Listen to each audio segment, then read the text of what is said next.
Hello, hello! Share ko sa inyo guys ang isa sa mga recipe ng aking moist chocolate cake. At paano ko nga ba ito lagyan ng kanyang filling at lalagyan din natin yan ng icing. Sinong mahilig mag-bake dyan mga momshies? Naku, try nyo na itong ating napakasimpleng recipe ng ating chocolate moist cake. Inilagay ko na nga rin yung ating ingredients ng ating chocolate moist cake dito sa ating video. Kaya ayan, madali nyo na itong masusundan. Pwede nyo nga rin yan screenshot. Kaya tara, simulan na natin. Ayan guys, yung ating ingredients. Sa isang bowl, lagay natin yung ating egg. Ibit lang natin siya. Sunod na ilalagay natin yung ating milk. And then yung ating oil.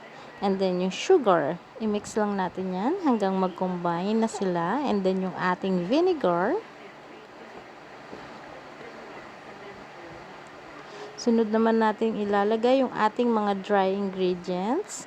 Isisift natin yung ating flour, yung ating baking soda, baking powder, and then yung salt.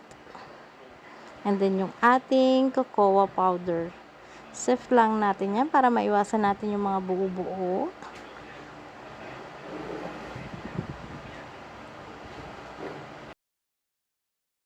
Pagkatapos ay hahaluin na natin yan hanggang mag-combined all together na yung ating mixture. Ayan, pagkatapos naman isusunod natin yan yung ating vanilla. Sunod yung ating hot water, and then ilalagay natin dyan yung ating coffee para matunaw yung ating coffee. Ayan.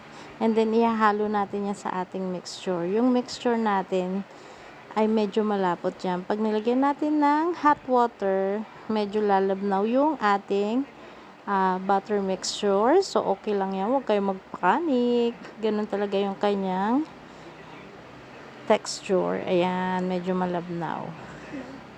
And then, pagkatapos ay ibibake natin to sa ating preheated oven na 350 degrees Fahrenheit or 150 degrees Celsius ng 30 to 35 minutes or until maluto na siya. Ginamit ko dyan yung pan na dalawang 6x2 na round pan.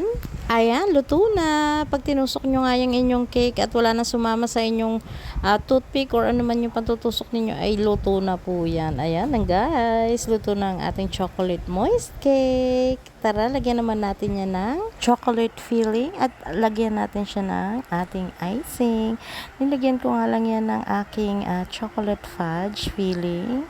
Ayan, spread lang natin yan sa ating cake. In-slice ko nga pala yung isang cake sa kalahati, and then tsaka ko nilagyan ng ating choco fudge filling, tapos yung ating mocha frosting, and then sunod ilalayer nyo din yung isang slice ng cake. Ayan, and then i-cover na natin siya ng ating whipped cream. Ito ay isang chocolate cream cake.